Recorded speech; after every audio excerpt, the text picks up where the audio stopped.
Hey guys, this is your friend Dark Fox 3.0 and we are back with a new fanfic. Which is The Shinigami's Redemption, Naruto's Forbidden Harem of the Past, Naruto x Hinata x Kudhina x Kami x Tsunade x My Part 1. And if you enjoy this fanfic then please press the like button and subscribe to my channel for more fanfic like this. And now let's start the fanfic.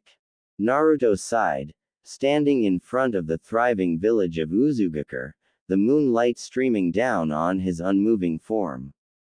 It had been 3 weeks since he got here, 3 weeks since he had been blasted over 20 years into the past, and he had just one thing to say about it: Kami. Still, it wasn't without its bright sides. After all, he did have the chance to save his parents' lives now, so long as he didn't screw the timeline up too much at least. Naruto closed his eyes, red coat billowing in the wind.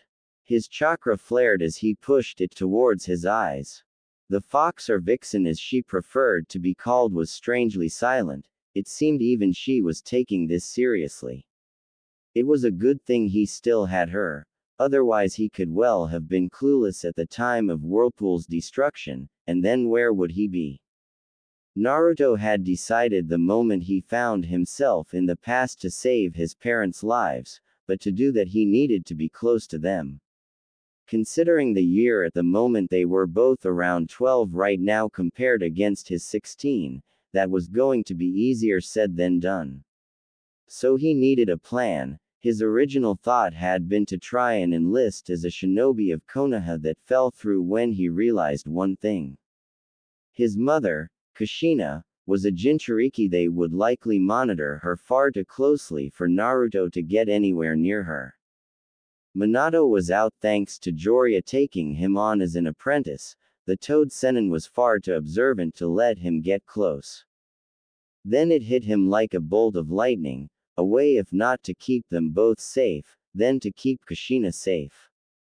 Naruto figured that his dad didn't need it. After all, Jiraiya may have been a super pervert, but he was also crazy strong. Not to mention, with Naruto's knowledge of future events, he would be indispensable to his mother, along with being the best person to help train her in the use of Akane's chakra. So his plan was to become her Jonin sensei. Just one small itty-bitty problem.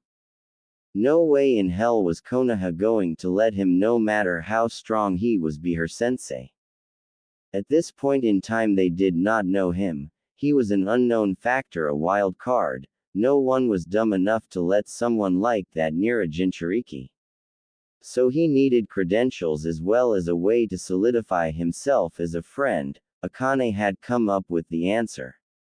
Save Uzu from destruction. The act would make the Uzumaki clan indebted to him and solidify the fact he was in fact a friend to both Uzu and the Hidden Leaf. Fortunately, the amount of ninja sent to attack Uzu was small in number, unsurprising really, as the village only numbered around 500 shinobi all told. If the figures that Akane remembered were right, then Iwa only sent around 1500 troops. He could fight that many. Naruto's eyes snapped open as he concentrated on the shoreline, his eyes glowing a vibrant purple as he activated his Rinnegan, the legendary Dujutsu, glowing ominously in the night. They would be coming any minute now. Naruto clenched and unclenched his hands.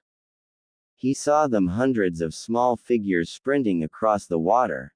Naruto smiled and held 2 fingers up in front of his face. His smile turned sadistic as he copied one of the most disgusting, if ingenious, men he had ever had the misfortune to meet. You know, boys, art is a blast, Katsu. The exploding tags under the water went off. The explosions tore off the invaders' body parts and mangled their limbs. Red began to pollute the pure blue sea. Naruto couldn't help but smile at the devastation his attack caused. The village of Uzu would not fall this day. Its destruction would not cause his Ka-san pain like it did in his own timeline. Even though Kushina wasn't his mother and she didn't know who he was, Naruto still felt like he should defend Uzu. Though he would be lying if he didn't admit that he had more than a passing personal motive here. After all, he never really had a home in Konoha. His ancestral home of Uzu had been destroyed before he had been born.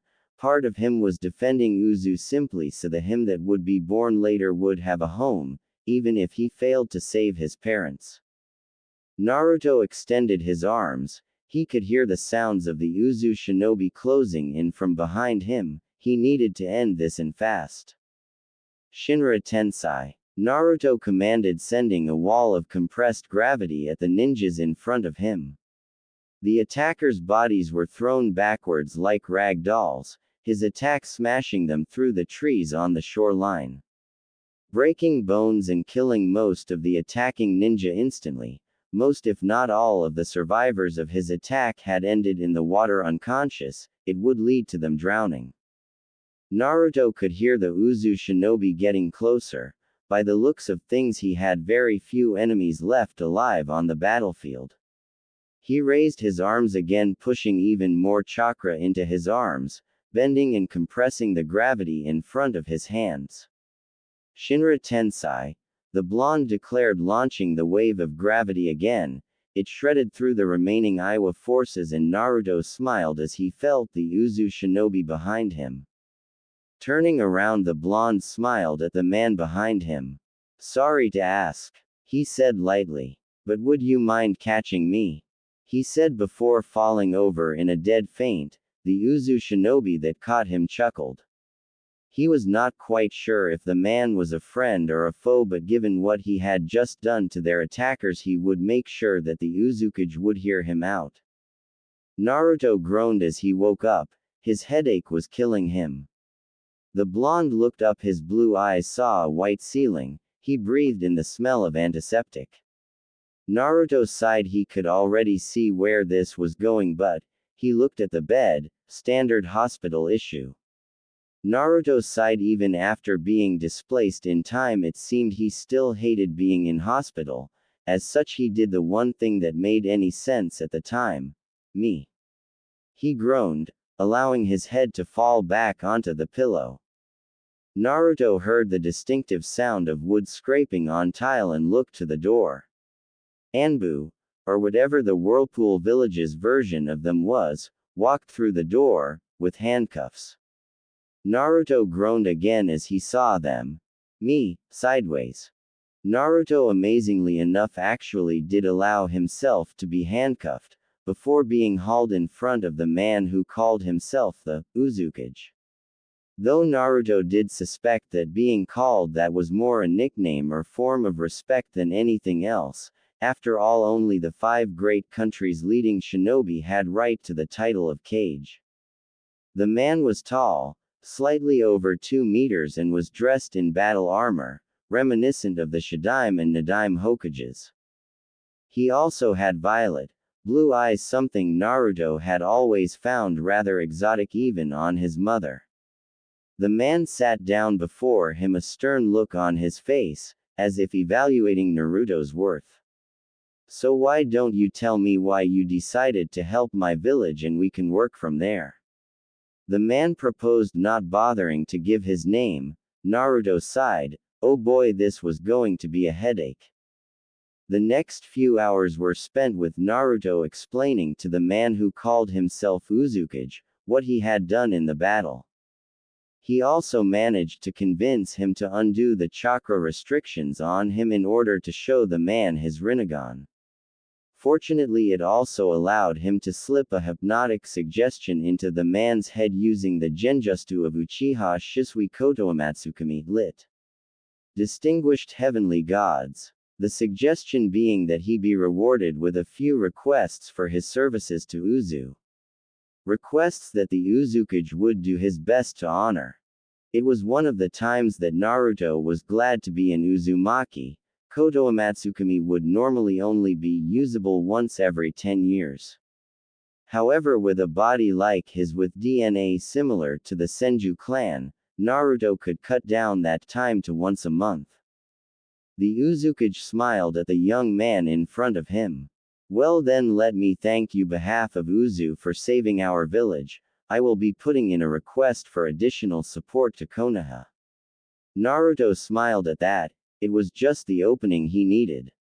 Now then, I can't just let such a good deed go unrewarded. I can grant you almost anything, bar being Uzukage. The man laughed. Naruto just smiled a little more, asking for something like that would just be egotistical, though he was sure it had happened. Naruto bowed his head to the Uzukage. Uzukage-sama, I have only one request I would like granted. Naruto asked, trying to sound as humble as possible. I would like to be the Jonin sensei of Uzumaki Kushina when she starts her ninja career. The Uzukage's eyes narrowed, before he his head to the side and smiled. Naruto almost smirked. It seemed Kotoa Matsukami was doing its job. Well, you would need to be a ninja of either Konoha or Uzu for that, but it is easily solved. Narukami Naruto, I hereby instate you as a Jonin-level ninja of Uzugakure no Sato. The Uzukage smiled, before unleashing a wave of killer intent. Though if anything, and I mean anything, happens to my daughter Kushina, I will have your head. Do you understand me? Naruto nodded vigorously. The man in front of him was his grandfather. It was taking everything he had not to cry in happiness and hug the man. His family and the man would never even know. Naruto smiled at the Uzukage. So then, when do I leave for Konoha? Naruto asked. The Uzukage smiled. Really that eager to get started? The man laughed. As far as I know, the team placements are in 1 week. I will send a carrier pigeon in advance informing them of your impending arrival. More importantly, of my desire for you to be Kushina's sensei. However, there is a good chance that the bird could be killed before it reaches Konoha, so I'll give you a copy of the letter as well. Shouldn't take more than an hour. Naruto smiled at his grandfather. Okay then, I'll just hang around here till then. Oh, by the way, I never got your name. The Uzukage laughed, shaking his head from side to side. Oh, how rude of me. Call me Dat, Uzumaki Dat, Naruto-san. Naruto nodded in acceptance as the Uzukage walked from the room. Naruto stretched out his awareness and found he was alone. He smiled, bringing his hands up in a ram seal. Kai. Naruto activated the last part of the Kotoa Matsukami he had implanted in his grandfather. The Genjutsu's final trap activated, destroying all memories of his Rinnegan. Naruto smiled. Sometimes it really was nice when everything went to plan. Naruto sighed. It was only 3 days to Konoha by foot. He had managed to stretch that to a week.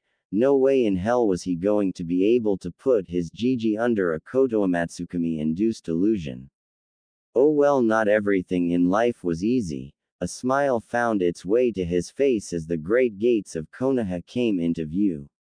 Naruto began to take stock of the village. The Third Ninja World War hadn't started, yet at least. In his own timeline or dimension, he really hadn't quite figured that part out yet. The destruction of Uzu had been the trigger for the beginning of the war. The longest of the 4 wars, spanning 12 years in total, including armistice and some backdoor Cold War politics. Hell, all up there was a grand total of around 2 years in armistice treaties and demobilization, probably why the war lasted as long as it did. Naruto shook his reminiscing of history off. He stopped to consider, is it really history? Well, from his perspective it was. But it hadn't actually happened yet, so, oh hell, he'd think about it later. He yawned as he walked into the hidden village and was immediately accosted by the Anbu. Naruto-san, we have been expecting you. Please follow us to the Hokage. Naruto nodded as an Anbu operative placed a hand on his shoulder. He knew who he would see in the Hokage chair, Sarutobi Hiruzen, his Gigi. Naruto just hoped he had it in him not to break down and cry. The Anbu made the hand seal for the Shunshin and Naruto felt the world blur around him, before he was standing in the middle of a very familiar office. The man behind the desk was dressed in the traditional robes of the Hokage, brown hair and dark eyes, though Naruto did note he was still smoking his ever-present pipe. It took everything he had not to break down and cry before hugging the old man. He never got to say goodbye before Orochimaru killed him after all. Sarutobi Hiruzen studied his newest ninja carefully. Dad had spoken highly of the man despite his young age. Now he could see why. The man was perfectly balanced, every angle ready to be attacked or defended from. You couldn't copy that. Holding your body like that only came from a lifetime of life and death battles. The young man looked no older than his mid to late teens. What kind of life had he lived for him to be able to hold a battle-ready stance subconsciously at all times? Before anything else, I would like to ask, did you have a good trip to Konoha, Naruto-san? He inquired politely. He didn't trust the teen completely despite Dad's message, but there was nothing wrong with being polite. I did, Hokage-sama.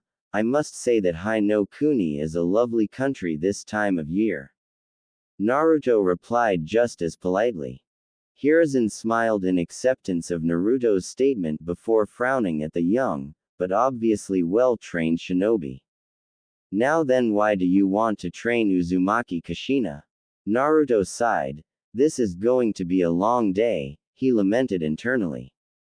Kushina was almost bouncing off the walls as she walked down the hall of the academy. She was a rather pretty girl with long red hair and a rounded face. Violet blue eyes shining with life added to her allure. It was today she couldn't believe it. Today she would become a genin, and likely beat up the dumbasses that called her tomato one last time. She wondered who her Jonin sensei would be.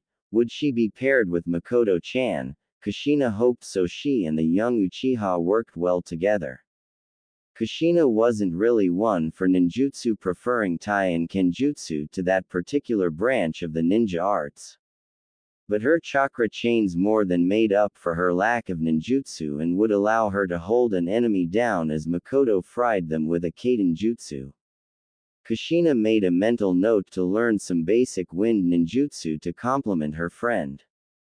Giddy with excitement, the redhead threw the door open, a million-watt smile plastered over her face. Seeing her excitement mirrored on her friend's face only heightened her desire for her career as a genin to begin. Then she felt a chill that sent her almost into convolutions with its malicious and murderous intent. Senju Nawaki and Uchiha Makoto also felt this ungodly chill that seemed to come from the devil himself and shivered in fear.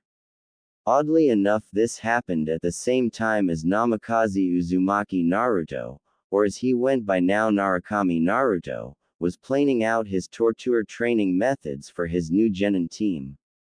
Naruto was positively giddy. Oh hell yes, he could save two of his precious people and help out a third. It had been an uphill battle in convincing the third Hokage that his intentions were pure, but he eventually won the old goat around. Naruto made a quick mental note to keep an eye on Danzo. The moment the crippled bastard tried anything, he would die, slowly. Naruto looked at the door to room 203. Naruto smiled fondly. His memories of Iruka flooding his vision, before he brought his leg back and quite literally kicked the door off its hinges. Leaving it to land with a loud crash, Naruto walked into the room with a large smile on his face while everyone inside the room looked at him with wide disbelieving eyes. Okay. Uchiha Makoto, Senju Nawaki and finally Uzumaki Kushina. I am your new Jonin sensei. Meet me on the roof in 5 or so. Help me, I will send your back to the academy so fast it will make your head spin. They didn't need to be told twice, running straight out the door and not looking back. Naruto smiled, gave the teacher a quick wink and a smile before walking after his new students at a leisurely pace. The teacher picked his jaw up off the floor. Team assignments weren't till after lunch. It wasn't even 8 AM yet. Hell, he hadn't even gotten to give his congratulatory speech. The three genin were ecstatic to be out of that classroom. They were told that their sensei wouldn't pick them up till after lunch. Looked like they got lucky he was early. But could this guy really be a good sensei? He barely looked older than them. Naruto smiled at the three in front of him. He hoped he could torture, he meant train, them well enough.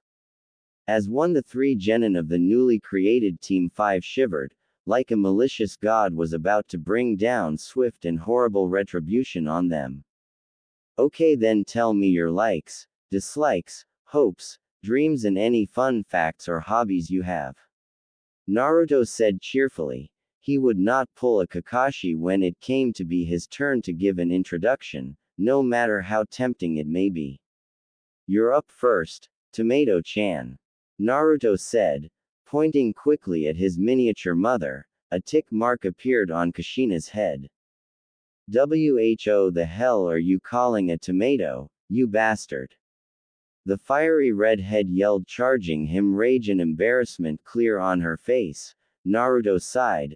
Oh yeah, he was going to have to rein her temper in, though he would admit he found it cute. The newly appointed Whirlpool Konoha Jonin disappeared in a burst of speed, reappearing behind of the newly appointed Uzumaki genin and promptly placed a kunai to her jugular. The genin on the roof froze. Naruto dug the kunai into Kushina's pale white skin a little, not enough to draw blood but enough to make his point. Considering the way her face was paling even from behind, he could tell he was doing his job. I am going to say this once and only once, Naruto said in a low tone, causing a shiver to go up his genin's spines. You are genin and I am a jonin. The next time you try something as stupid as attacking me head on, I will hurt you. You are a ninja, not a samurai. Do not bring a misplaced sense of honor into your fights. If you were going to attack me, then wait until my guard is down and poison me or backstab me, because otherwise you will not even be able to touch me. Remember that, genin. Naruto hissed into Kushina's ear, causing the girl to shiver in fright. Naruto breathed out deeply. Kushina, he said in a far kinder tone. If you were on the battlefield and let your temper get the best of you like that, you would die. Do you understand me? Naruto took the kunai away from her throat and the redhead nodded. I called you Tomato-chan just now to see how you would react and if your temper is going to be a danger to your teammates, and it is. I will not do it again, but please get your temper under control or else you will lead to someone getting killed. The redhead looked dejected before looking away ashamed. Naruto gestured for her to sit down. Okay, then let's try this again. I'll go first this time. My name is Narukami Naruto. My likes include making new jutsu and my friends. His heart clenched at the mention of his friends. He would never see them again. My dislikes include any moron who can't tell the difference between a scroll and the kunai sealed into it. His genin all looked a little lost at that. And people who mistreat and look down on the Jinchuriki simply for being different. Kushina looked shocked when he said that. My hope is to one day see my friends again and maybe meet that special someone. I currently have no dreams for myself. Naruto smiled at his genin and pointed to Kushina. You're up, Kushina-chan, he said smiling, as Kushina's face lit up like a Christmas tree. My name is Uzumaki Kushina. My likes are Makoto-chan, Uzugakur, Fuinjutsu and the food of the gods ramen. My dislikes are my nickname and people who make fun of me for being from outside of Hai no Kuni. My hobby is cooking and my dream. Kushina took a deep breath in. Naruto's instincts honed by years of being around Sakura kicked in. In less time than it took for the three genin to blink, Naruto had earplugs in Makoto, Nawaki in his own ears, just as Kushina screamed. To be the first female Hokage, Databane. Naruto removed his earplugs and the other two did the same, looking at him gratefully. So that's your dream, huh? Naruto said softly. Kushina nodded in a determined manner and he smiled. Well then I guess as your sensei it's my job to help you get there then, you'll be training hard. Make sure you're ready for it. Kushina just nodded almost dumbly. Most people just made fun of her dream when she told them. He said he would help her get there. Her face sported a small blush. You're up next Nawaki-kun, Naruto said pointing at the Senju heir. Nawaki smiled finally someone who didn't call him Senju-sama. He was a person damn it not just a name. My name is Senju Nawaki. My likes are my older sister Tsunade, ninjutsu and learning more about the Senju history, oh and pranks can't forget pranks. My dislikes are the elder council, traitors and people who judge others before getting to know them. My hobby. Well I guess that would be pranking people. My dream is to become Hokage and protect everyone in Konoha. He finished smiling brightly. Naruto chuckled. Looks like I'll have to train you and Kushina hard if I've got 2 Hokage candidates on the team. I'm only going to say it once though my training methods are a little insane, be ready. Nawaki nodded looking a little frightened that even his sensei admitted freely that his methods were insane. Finally you're up Makoto-chan. Naruto finished smiling brightly. The raven-haired girl nodded. My name is Uchiha Makoto. My likes include Kushina-chan, Konoha, Kaden Jutsu and sweet things. My dislikes are arrogance. Naruto barely managed to stifle his laughter that an Uchiha of all people disliked arrogance. Moreover this was Sasuke's mother. That was irony at its finest. Perverts, rapists and the Uchiha Elder Council. My hobby? Well I never really thought about it. Makoto finished sheepishly. Kushina, Nawaki and Naruto just chuckled. My dream is to have a happy family with some children and die long before they do. She finished with a smile. Naruto had to hold in a grimace. She had gotten her wish in his timeline, just in the most disturbing way possible. He dusted off his hands while standing up and looking at the 3 genin. Okay then time for your real genin test and before you ask, yes, there is another test you need to take. The test you guys took in the academy was just to see if you had the capacity to become genin and you obviously all do. This test is to see if you deserve to be genin. He took out a pair of bells and tied them to his new Uzugakure Jonin vest.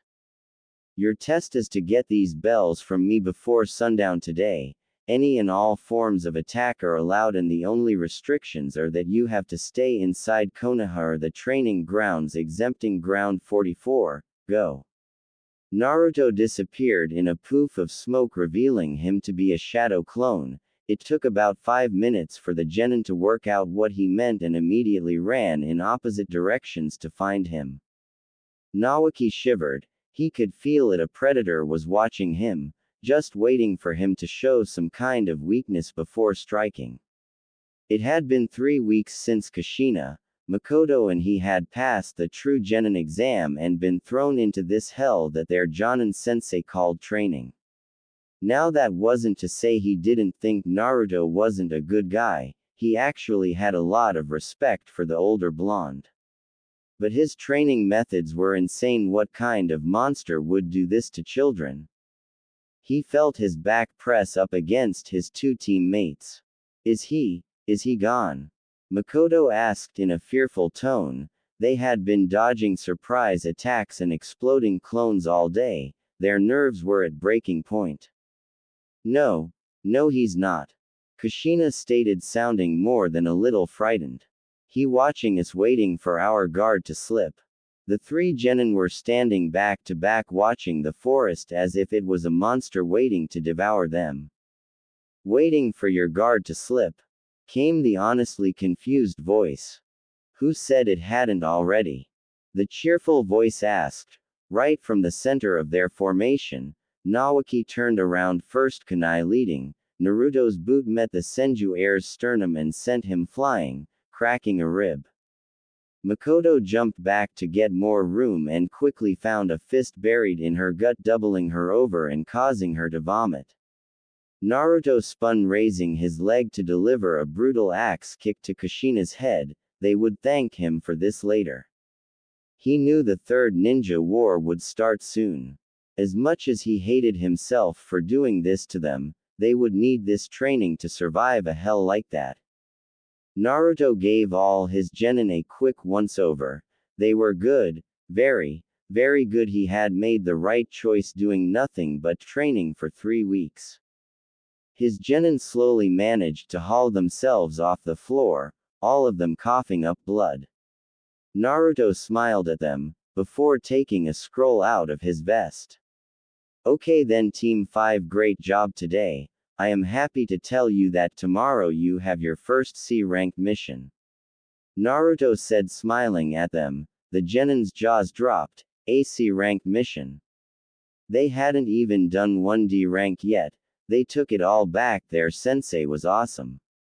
Naruto smiled and gestured them all to come in closer. Okay then, the job's simple. Just a guard and escort mission to Kawa no Kuni. Shouldn't take more than a week. Pack well and make sure you take at least enough equipment for a B rank or a rank if you can afford it. No harm in being careful. With his mission history, they were probably going to end up doing an A rank. He hated his luck sometimes.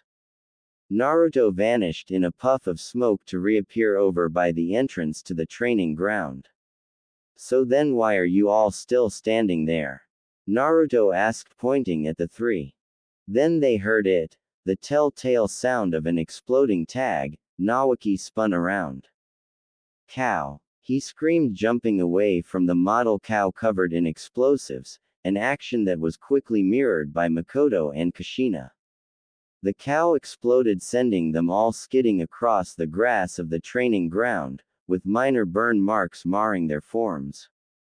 Naruto smiled at his down team. See you at the front gate at 9 tomorrow. He said cheerfully, before walking off whistling a jaunty tune. The three genin took it all back. Their sensei was in. As for Orochimaru, well, Naruto would actually have to find something on the bastard first. Far easier said than done, especially when he is currently one of the most respected Konoha shinobi. I have plans for Tsunade, most involve comic relief. The bloodline wars are started a long way down the track from here, but in a nutshell, yes, if he killed Tobi before Yugara became Mizukage, he could prevent the bloodline wars. 2 Kyubis. All I can say is dimension hopping. There can be 2 Kyubis because they are not one and the same as would be the case with time travel. Also, good job on picking who would be the third woman. Uzu Kunoichi. I will address the cons. The Gigi comment. If you saw someone you thought was dead and you loved them, family love or otherwise, I would guarantee you that you would at least hug them. Most likely while crying. I was trying to write a somewhat realistic reaction. Sorry if that came off a bit harsh. The reaction of Uzugakure. Well, good intentions or not, you are not going to allow a random to walk around a ninja village even if he saved you. The reason he got an audience with the Uzukage in a hospital bed rather than a prison cell was that he did something to help Uzu. They simply wanted to know what he wanted out of that before welcoming him with open arms. Finally, Naruto will be teaching others his skills. It's kind of his job as a Jonin sensei. But he will be keeping the vast majority of them personal. So don't expect him to teach every genin team a Rasengan. He most likely will teach his own and maybe Minato, but no one else.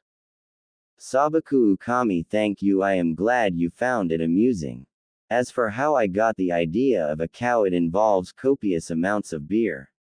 6 engineering students, 4 science students including myself constructing a cow-shaped paint bomb. I am sure you can figure the rest out. Before anyone asks, no, I don't have any plans for it, so don't ask. If you want to build one, figure it out yourself. Joe Lawyer. No, he will be doing his own training. He only recently gained the Rinnegan after all. The only path he can use is Diva, and the only attack from it he has is Shinra Tensai. He also needs to train his 4 new chakra natures. Then he will be picking up new jutsu, of all types, and yes, his life will be better as he is not known as a Jinchuriki. For my explanation on why 2 Kyubis exist, check the answer I gave to Naruto J9. His backstory will be explained in flashbacks, one of which is in this chapter. As for getting his story down in the 3 weeks he had, well, the only thing I can say to that is he actually does have a backstory. One that is linked to the Hiraishin. It's also complete bullshit as none of it is true, but no one in this timeline dimension. It's also his excuse on how he knows who Toby is when the time comes. As for the reason he has it more together, well, let's just say it relates to his backstory in his own dimension. Lightning Blade 49, he will most likely teach it to Kushina and the others, but not everyone. Rixel Strife. Holy shit man, that was one hell of a long review. As for how he got Kotoamatsukami, it is explained in a flashback this chapter. As for his team, it's kind of a do or die kind of thing. On one hand, yes, they are all prominent clan heirs and the Leaf needs them. That being said, if Naruto screws up even slightly, they can pull him for endangering clan heir and keep him away from Konoha's Jinchuriki. It's a 2-stage protection, one way the Sharingan and the Mokuden bloodline if Nawaki has it, and Kushina herself can restrain the Kyuubi if needed. Then if such a thing ever occurs, they can out Naruto as a sensei and replace him with someone they trust more. To everything like my changes of Naruto history, all I can say is alternate dimension per astronomical unit, but I promise to try and keep it as consistent as possible when I change history. Also, thanks for the open invitation on asking about Naruto history. If I can't find something, I'll definitely ask. Thanks again. Persis 7x. Don't worry too much on any of those fronts, some of them are answered this chapter and others are explained away in his fabricated backstory. Also, next time could you please not include so many dots, full stops between one word and the next, it makes it a real pain to read. Saito Namikaze Reborn, glad I gave you an idea. Also, if you're taking requests, any chance of another chapter of Whirlpool's Resurrection anytime soon? And that's it for the Q&A section. Thanks for all the reviews and words of encouragement, you guys rock. Oh, if anyone was wondering, Narukami means thundering deity. Now on with the show. Talking. Thinking. Boss Biju talking. Boss Biju thinking. Jutsu techniques when being used, not just talked about. Story start. Naruto sighed, hanging his head. It was 9:10. Where the hell were they? Hell, even the client was late. The undercover Uzumaki sighed again before looking up at the clouds and felt his body relax. So this is why Shikamaru found this so enjoyable. His heart ached. His friends, they were dead. He wouldn't see them ever again. Even if they were born in this world, they wouldn't be the same people, so he would never see them again. His hand wandered to his right eye, and Naruto smirked. Itachi's gift to him as the inheritor of his will was inside this right eye. The determination of the man who killed almost every Uchiha for the sake of Konoha was inside his eye. As was the will of a man who thought himself a god and wanted nothing more than world peace. Flashback. Bansho Tenin, the resurrected corpse of Nagato, spoke out, drawing Naruto irresistibly towards the now controlled Edo Tensei zombie. Nagato reached back his hand and plunged his fingers into Naruto's right eye, before tearing it out. Blood splattered over the ground and marred Nagato's face as Naruto screamed in pain. His world was filled with pain. His eye was gone. His eye, oh god. Naruto choked down a scream of pain. He wasn't out of the fight yet. He still had Kyuubi's chakra cloak. He lifted his leg and slammed it into Nagato's sternum. His chakra cloak was immediately ripped off, leaving his leg bare. Damn it, he'd forgotten about that stupid ability. B came down from above aiming to slash off Nagato's arm. The Ryuju Uzumaki didn't even bat an eyelash. Shinra Tensei, he commanded, sending Naruto and B flying away from him and through several trees. The controlled Nagato placed his hand on the ground. Kuchio's no jutsu, Yama no O, a monstrous construct rose from the ground, the kanji for king inscribed upon its head. Naruto felt his breathing quicken as he observed it with his remaining eye. He had summoned it again, the thing that gave back the people of Konoha their lives, the king of hell. Itachi chose that moment to get B and him to safety, pulling them into the embrace of Susanoo. Nagato didn't even look surprised. The Rinnegan wielder simply raised his hand to the sky. Chibaku Tensei, the sphere of black gravity soared into the sky and tore the earth asunder, pulling it into the sky. Itachi gritted his teeth. Have you two seen this before? He asked calmly. Naruto nodded to the older Uchiha. I have. Let's just say if that thing manages to hit us, we're done for. It took me using 8 of Kyuubi's tails to be pulled out. He admitted. The reanimated Uchiha nodded at the younger man's statement. We'll have to bring it down using overwhelming force. If we all use our most powerful ranged jutsu, we may have a chance. But that is only if we aim for that black ball at its core. If we can't hit that, we are going to die. Naruto and B nodded. A familiar ringing sound began over Naruto's right hand while B transformed into his full 8-tail state. The three breathed in deeply. Naruto pulled his arm back. Futon. Rasenshuriken. Yusaka no Magatama. Bijudama. The three called out the name of their respective attacks as they soared towards the growing moon, hitting it head-on and causing an explosion of almost cataclysmic proportions. The result was the surrounding area being leveled to the point maps would have to be redrawn to show the aftermath of the battle. Nagato prepared to renew his attack.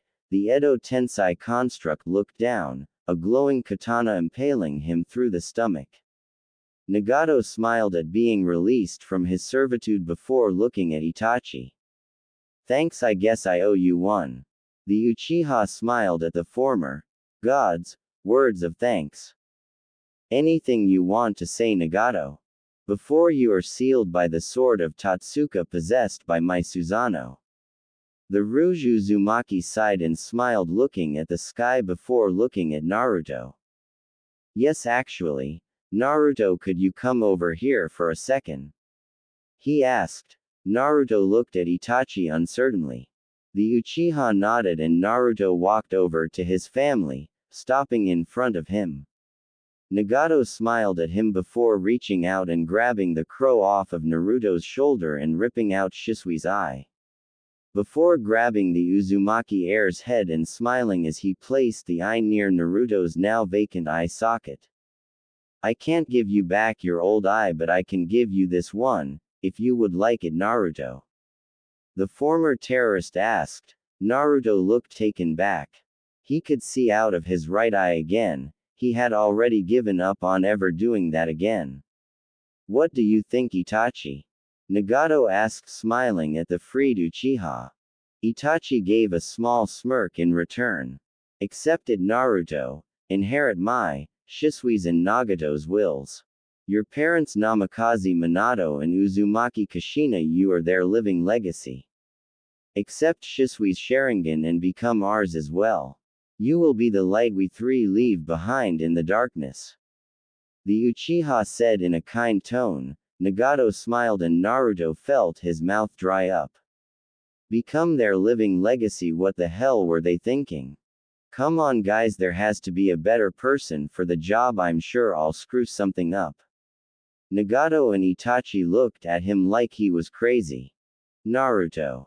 Itachi started. I murdered my entire clan for the sake of Konoha, sparing only my little brother, who is now walking down a path of darkness and could well destroy the leaf. Itachi finished lamely, sounding a little ticked off at admitting his failure. As for me, In case you don't remember, I created an organization that ended up being ruled by a madman that has a fairly good chance at actually achieving world domination. I don't think you can screw up worse than we already have." Nagato finished lamely. Naruto just stared at them both in amazement. They were actually admitting that.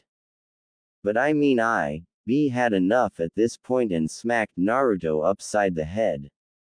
"Listen and listen clear, fool, cause Killer B is here, so let's make this clear right here. They want ya to be a legacy, I say you let 'em have ya. They want ya, they need ya, so why don't ya stop cloin' and start posin' playa?" The Hachibi Jinchuriki rapped at his younger counterpart. The three others just looked at him strangely. Naruto found a Susanoo hand holding him in place, as Nagato reached out to his eye socket. "Here, this should heal you up and give you your chakra back." The Uzumaki smiled as he placed the eye inside Naruto's eye socket, who was held far too tightly to dislodge himself from the construct's grip. The man who once called himself God ran through some hand seals. Gedo, Rinne Tensai no Jutsu. Naruto felt the eye fuse into his head. Surprisingly, it didn't hurt. He smiled at the man in front of him as he began to disappear. Naruto, if Jiraiya was the first book in the trilogy, then it was a great one. However, myself as the second, it was horrible. You Naruto, you're the third and final book of our story. Make it so good that everyone forgets the trash that the second book was. You Naruto are the bridge to peace and my living legacy. I counting on you, kid. Nagato finished just as the ceiling was completed and he vanished for the final time. Naruto turned to Itachi Sharingan in his right eye, its tome spinning slowly. "Well, what are we waiting for? Let's go." Flashback end. Naruto smiled at the memory. Surprisingly, it wasn't a painful one. Nagato had entrusted his dream to his younger counterpart and passed on with a smile. Naruto could be satisfied with that. Not happy, but satisfied at least. He looked up to see his three genin standing in front of him, along with the client. "What took you guys so long?" Naruto asked, looking at them. His genin sweat dropped as one. Sensei," Kushina ventured, smiling a little at the memory. "We've been here for almost 20 minutes already. We tried calling you a few times but you just didn't react." Naruto rubbed the back of his head sheepishly. "Sorry about that, I was think about some old memories," he said, giving them a smile. Makoto's interest was piqued by that statement. "What kind of memories?" she asked innocently. None of the assembled genin or the man they had been hired to escort missed the flash of sadness that flicked over Naruto's face. But it was gone so quickly they almost thought they imagined it. Naruto shrugged. "Does it really matter at the moment, Makoto-san? At any rate, you must be Hibi-san," he said, addressing the older man with graying hair behind his genin team. The man nodded in answer to Naruto's question. "Okay then, just a few things we need to thrash out then before we leave," he said cheerfully, pulling out the mission scroll. "You wanted protection from bandits and highwaymen. As such, you requested a C-ranked mission from Konoha. We are to take you to Senmei village in Kawa no Kuni. Is all this correct?" Naruto asked. The man nodded. "Indeed it is, but I have to ask, why did you feel the need to ask?" Naruto shrugged, before smiling at his genin. "Well, it was more for my genin than me, just so they understood the parameters of the mission and what you had asked for. I admit I could have just briefed them as we walked, but I like to ask the client these kind of questions. Once or twice I have had people deliberately mislabel missions because they couldn't pay the fee. It almost got me and my team killed more than once. So now I do this and try to see if you're lying or not. Personally, I wouldn't care if you were, if it was just me. But I've got to look out for genin too now, so I have to be a little more careful." Naruto finished. The man looked at him for a second before nodding and walking out the gate. Naruto looked back at his genin. So what are you waiting for exactly? Let's get going, shall we?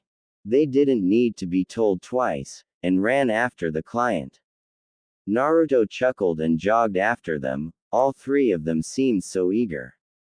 Naruto wondered if Sasuke, Sakura and he were the same way when they first started. Danzo looked at the root agent at his feet.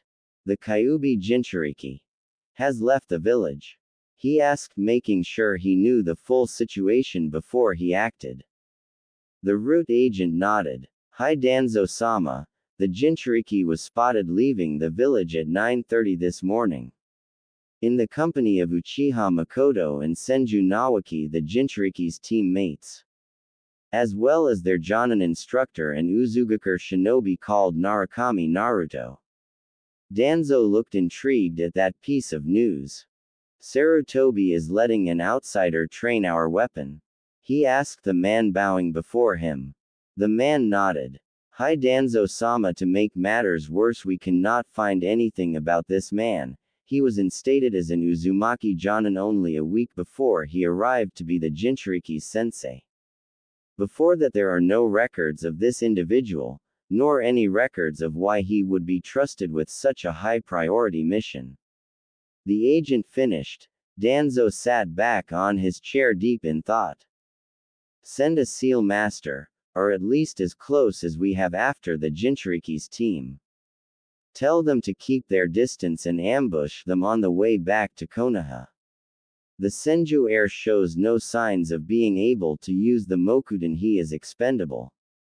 The third daughter of the Uchiha clan head and the Jinchuriki are to be captured and subdued, ready for emotional conditioning. Their Jonin sensei is to be killed. A random element like that is far too dangerous to be left alone. He commanded. The agent bowed. Of course Danzo-sama, we will be the roots that hold up the great tree. The agent said, bowing to his master. Naruto sighed. Something was going to go horribly wrong, he could just feel it. The mission had been a complete success. Client safely delivered, money paid, free 3-day vacation that his students were all too happy to take paid for by him. Naruto figured that with the hellish training that he had put them through, they deserved some time off and no one was going to know. Naruto would just say the man stopped off at a couple of towns on the way, no harm done. It was exactly that had him worried. He couldn't go on one mission without something going horribly wrong.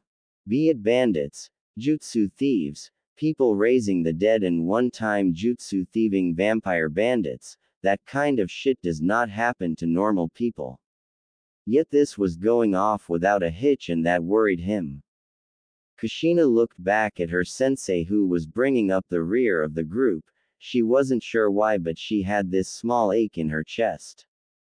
It started when she saw him flirting with that female cook in the restaurant they ate at. She didn't know why this feeling was there. What the hell was wrong with her?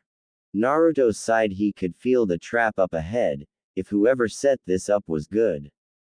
If he had been just about anyone else, it probably would have worked. But he wasn't anyone else. Naruto was a veteran of the Fourth Shinobi War, the shortest and bloodiest of all 4 wars, spanning 2 years in total.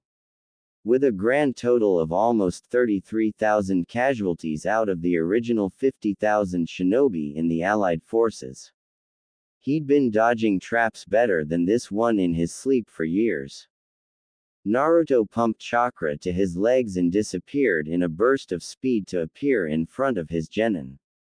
Holding his arm out to stop them. Formation 3 defensive positions, attack the enemy with deadly force. He yelled at them. The 3 confused genin quickly assembled themselves back to back. Naruto turned his attention to the forest ahead. You have 2 choices, come out or I smoke you out. Naruto yelled. No answer was forthcoming. The blonde shrugged, his hands blurred. Finishing on a tiger seal, Makoto's eyebrow raised. Her sensei could use Kaden Jutsu. Kaden. Goryuka no Jutsu. The dragon-headed flame projectile roared towards the tree line, causing the ground under it to warp and melt with its heat. Before connecting with the trees and exploding, turning the forest into a raging inferno. Naruto didn't bother to observe his handiwork, he was more focused on the 7 Anbu that dropped out of the trees. Now what are 7 root members doing here? Tell me, has the old war hawk really decided to have me eliminated? The 7 didn't say anything and settled for charging. Naruto smirked. He leant back, allowing the cut of the tanto in the root member's hand to go harmlessly above him, his own kunai burrowing itself deep into the man's gut. He tugged the weapon free and threw it over to his left hand. Spinning, he planted the kunai in the back of another root Anbu's skull as he tried to run past. Naruto smiled, jumping back and pulling out a single shuriken and throwing it. Futon. Shuriken Kage Bunshin no Jutsu. The single shuriken become 20 each, encased in deadly futon chakra. Naruto smiled as he watched another 2 root members drop dead. He watched 2 more jump back. Kaden. Gokaku no Jutsu. 2 root members yelled, expelling 2 large spheres of fire at the still smiling blonde. Suiten. Sujinheki. Naruto muttered, spitting out a torrent of water to douse the 2 fireballs. Naruto jumped back again. The blonde brought his hands into a one day to be infamous cross shape. Kage Bunshin no Jutsu. Both made only one hand sign. Naruto had practiced this particular combination jutsu until he could do it in his sleep. Futon. Atsugai. The original Naruto yelled, firing the attack at the unfortunate root Anbu. The clone smiled. Kaden. Gokaku no Jutsu. The 2 root members died almost instantly. Naruto could feel the ungodly heat of the attack and hear his opponent's skin crackle as the fat ignited under the heat. Naruto rolled his neck. Well, that was easy. A scream came from behind him. Another root Anbu was making off with Kushina. Naruto gritted his teeth. Not happening. The race through 3 hand seals: ox, rabbit and monkey. The Chidori actually consisted of 9 hand seals, but a master of the attack could cut that time down by 2/3. The chakra gathered around his hand, white and luminous. He lowered himself like a sprinter waiting for the go signal. The ever-familiar sound of 1,000 birds chirping filled the air. Naruto looked up at the fleeing root Anbu. Chidori! The blonde screamed to the sky and dashed forward, passing his students almost instantly, the Chidori in his hand tearing up the ground. Naruto activated his Sharingan. He closed 4 meters. 3, 2, 1. His left hand went out and grabbed Kushina, throwing her off the root member's shoulder. His right hand came forward and tore right through the man's chest. The root operative looked down. His body was shredded. A gaping hole in his chest right over his lungs, that still contained Naruto's hand. The blonde closed his eyes, allowing the Sharingan to leave them before looking back at his genin. You all right? He asked, looking at Kushina. The red-haired girl shook for a moment before crying and burying her face in his chest. Naruto just held her and let her cry her troubles away. He recognized the insignia on the Anbu masks. Root, Danzo would pay for this. Danzo would pay dearly. More importantly, he would die, slowly. Naruto stroked Kushina's hair and whispered kind and reassuring words to her. The girl's shaking seemed to stop, until she looked at the carnage around them. Kushina held her hands over her mouth and sprinted over to the bushes currently occupied by Nawaki and Makoto and began throwing up with them. Naruto sighed. He had a lot of work to do. He quickly substituted a log in the clearing for a model cow. The terrified cry of cow filled the clearing and all 3 of his genin jumped out. Naruto sighed. Morons, they hadn't even checked for explosive tags. Not that it mattered, there were none on that cow. He smiled at his genin. Well, time to go home, boy and girls, onward, he said, smiling and walking away. Boom. The clearing behind them was leveled and more than 10 trees were destroyed by the blast. Okay, maybe he had been wrong about those explosive tags after all. Kushina ran up to walk beside Naruto and was soon joined by Naoki and Makoto. Looked like none of them were used to seeing death. Naruto gritted his teeth. He would make Danzo pay. Naruto almost sighed in relief when he saw the gates of Konoha come into view. His genin had refused to be without him for more than 5 minutes for the last 3 days. 3 days. He needed space, goddammit. The blonde Uzumaki sighed. Stupid Danzo. His blood boiled. The war hawk would pay. Still, it was the first time they had seen anybody killed, so he was more than ready to cut them some slack. Naruto walked over to the shack meant for arrivals to check into. Team 5 back from AC turned a rank mission, he said nonchalantly, looking at the gate guards before his eyes bulged out of his head. Sitting there looking at him in utter amazement were Izumo and Kotetsu. Naruto felt his breath hitch. Those two had died in the first 6 months of the war and died like heroes. The two Chunin were far more skilled than they had ever let on, taking down 2 full battalions of white Zetsu before dying. Naruto had turned up too late to save them, but the 2 Eternal Gate Guards, as they were called, had killed every invading Zetsu before dying. Both had smiles on their faces when their bodies were found. Izumo, Kotetsu? Naruto asked, sounding shaken. Makoto looked at him oddly. Naruto never looked shaken. The 2 guards gathered their thoughts.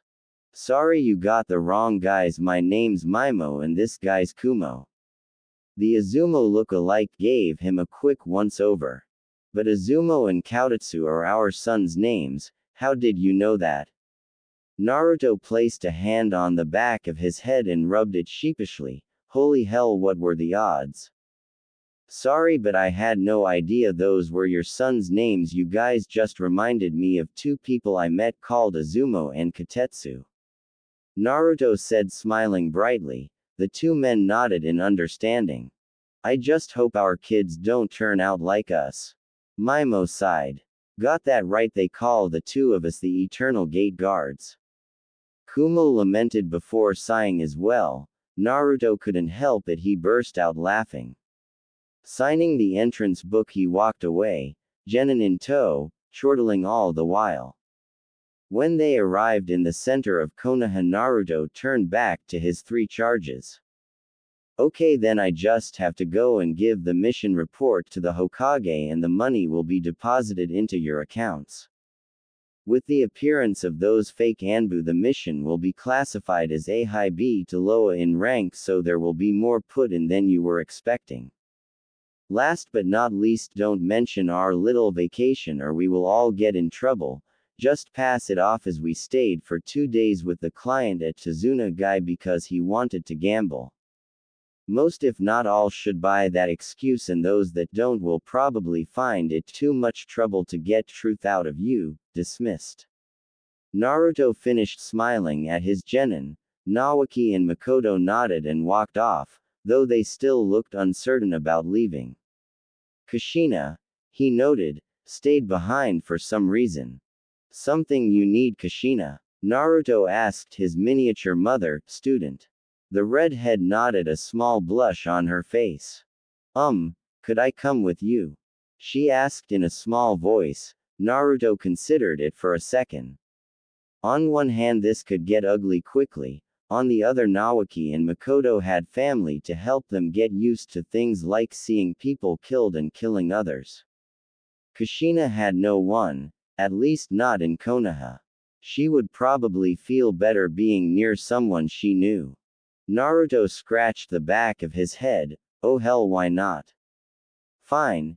It's hopefully going to be boring though, he advised the redhead. That's fine. Naruto nodded and gestured for her to follow. But sensei, what happens if it's not boring? Kushina asked in an innocent tone. Naruto smirked. Well then I guess things will be very, very interesting then, won't they? The redhead nodded, not quite understanding. Before walking after the blonde Jonin as he made his way to the tower, Naruto gave the Hokage's secretary a lazy wave. Yo, Jonin Narukami Naruto, here to report a successful mission.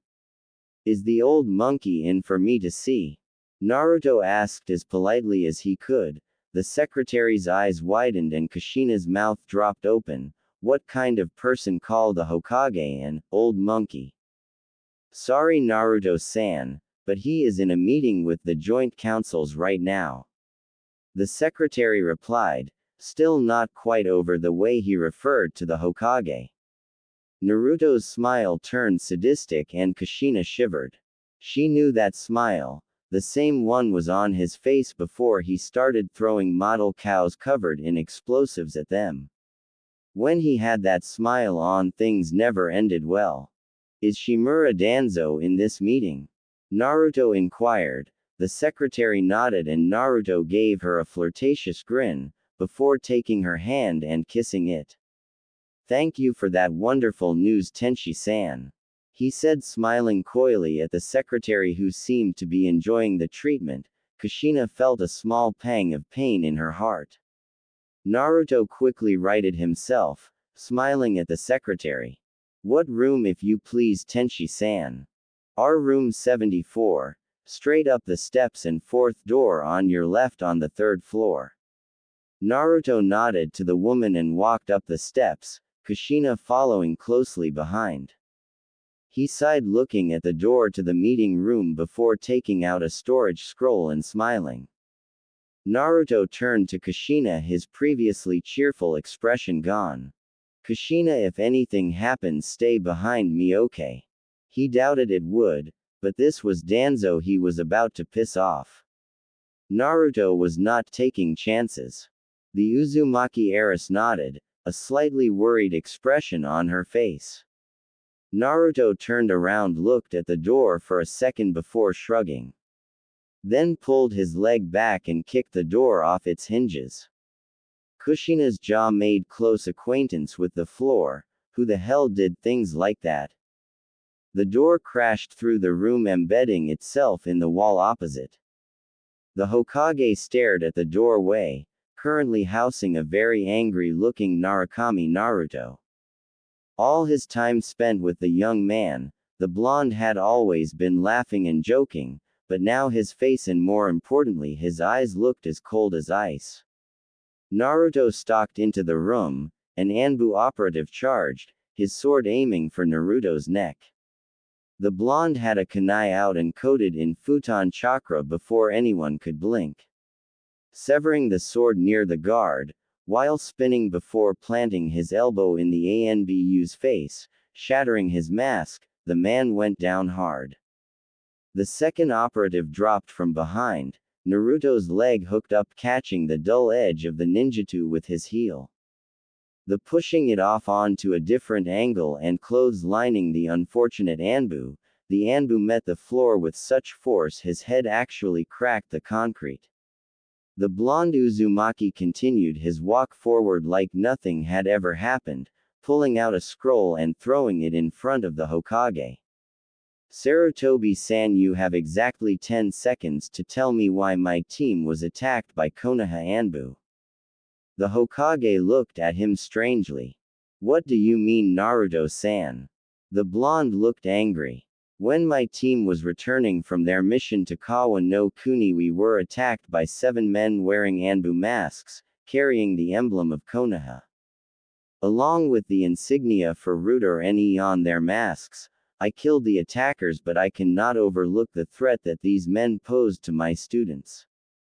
So tell me why an organization attached to Konoha attacked my students, or so help me I will bring this tower down around your ears.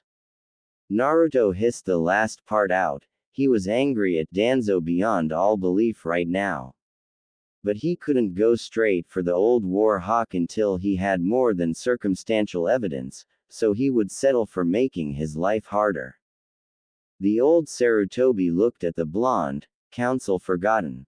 This had Danzo written all over it, though he did doubt that he would ever actually be able to prove that. Do you have any proof of this, Naruto-san? The blonde nodded, pointing to the scroll in front of the Hokage. Inside that contains the masks of 5 of the 7 operatives. I destroyed 2 of them with an attack and a sample of their blood, so you can run a cross-reference for it. Now tell me why my team was attacked by Konoha Shinobi Sarutobi. Naruto yelled the last word at the aging leader, who took it stoically. It was well within the young man's rights to be more than a little angry after all. Naruto-san, I do not know anything about this, however I can and will look into it. As Root was supposedly shut down on my orders, of that I can assure you. Naruto gave a brief nod, before sighing and bowing to the Hokage. I am sorry for interrupting your council meeting, Sarutobi-sama, but I take threats to my students very seriously. Naruto sighed and looked back up at the old man before smiling and turning to walk out. Boy! Came the yell from the shinobi portion of the council, from a man with short black hair and coal-black eyes. Yes? Naruto asked, sounding clearly annoyed. The man bristled with indignation. I am the head of the Uchiha clan, you will show me respect. The man snapped at him. Naruto gave him a sarcastic grin in return. Did you say something? Sorry, but you can have respect when you earn it. He drawled back, getting a warm feeling in his chest while feeling incredibly lazy. He knew this feeling. Kakashi was proud of him for some reason or another. The Uchiha clan head looked like he was about to blow a gasket at Naruto's remark. You little bastard, an Uchiha was supposed to teach your squad, did you know that? You should not be teaching my daughter or the heiress of the Uzumaki. It is a travesty for any but an Uchiha to teach another Uchiha.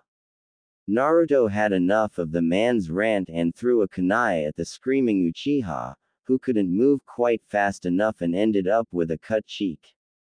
Listen and listen closely, because I will not repeat myself. I do not care who you are or where you're from or what bitch birthed you, Uchiha. Naruto snarled at the clan leader. The entire room, stunned at the blonde's outburst, stayed silent. If you have a problem with me, then you sure as hell better be able to back it up. Naruto picked the Uchiha clan head up by the shirt and slammed him against the wall. The entire council was gaping at him. No one had ever done something like this before. Naruto let the Uchiha clan head go and turned to walk out, gesturing to a stunned Kushina.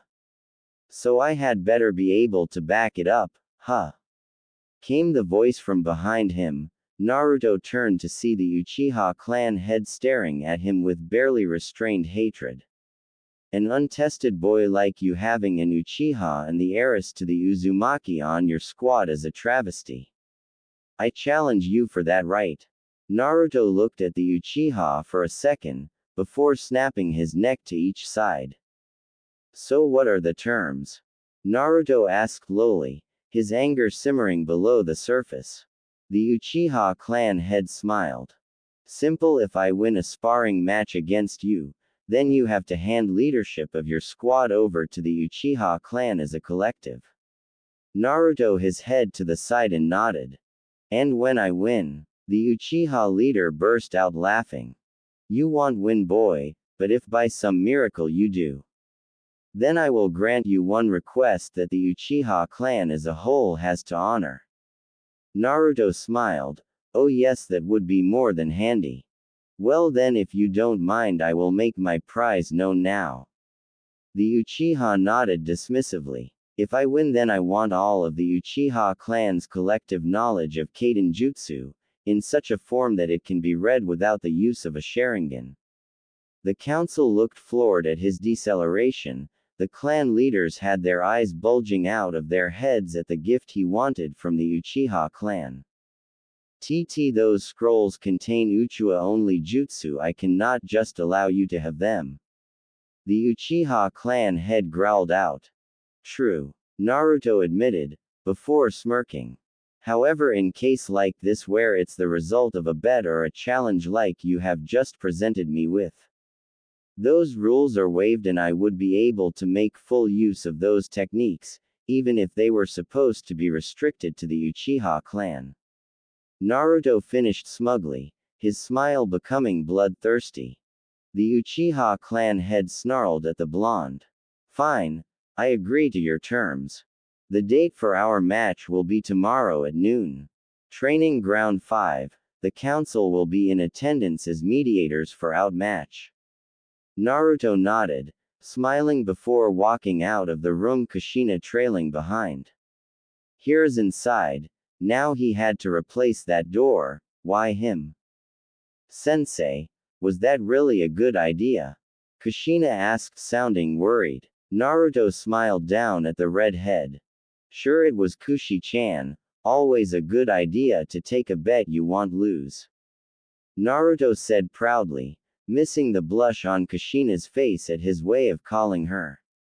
The Uchiha in there is nothing like your friend Makoto, he's just someone who over-relies on their Kekkei Genkai to win their fights, rather than using it as a trump card like you're supposed to. Naruto muttered the last bit. Sensei, with the way you're talking it sounds like you have a Kekkei Genkai. Kushina said, laughing. Naruto thought about it for a second. That's because I do. Naruto admitted, sighing. Kushina looked up at him in slight amazement. But when you fought those Anbu in the office or the ones that attacked us, I didn't see you use anything that looked like a Kekkei Genkai. Naruto smiled at her, before ruffling Kushina's hair. I did use it in that fight outside the village, I just made sure that you guys didn't see it. But for the most part one try not to. My Kekkei Genkai is a trump card to get me out of really bad situations. Not, as most people who have won would tell you, the first solution to any problem. Naruto admitted, rubbing the back of his head in a sheepish manner. At any rate, do you feel okay now? Kushina looked down. She wasn't okay, not yet. But she could cope of that, she was sure. I'll be fine, sensei. The Uzumaki heiress assured him. Naruto smiled at her. Tell Nawaki and Makoto to be at Training Ground 5 at noon tomorrow, okay? I think it should be okay for you guys to sit in on this fight. Kushina nodded and turned away, before stopping and turning back. Sensei, what Kekkei Genkai do you have? Kushina asked, sounding a little apprehensive. Naruto didn't answer, instead opting to just turn around, and Kushina came face to face with two fully mature Sharingan eyes. Kushina was almost bouncing off the walls. In fact, Naruto was quite sure that if Training Ground 5 had any walls, she would have been. Naruto sighed. The bastard was already 10 minutes late. He remembered Sasuke's stunt at the Chunin exams, typical Uchiha. The assembled council was starting to look a little annoyed. Well, at least that was something.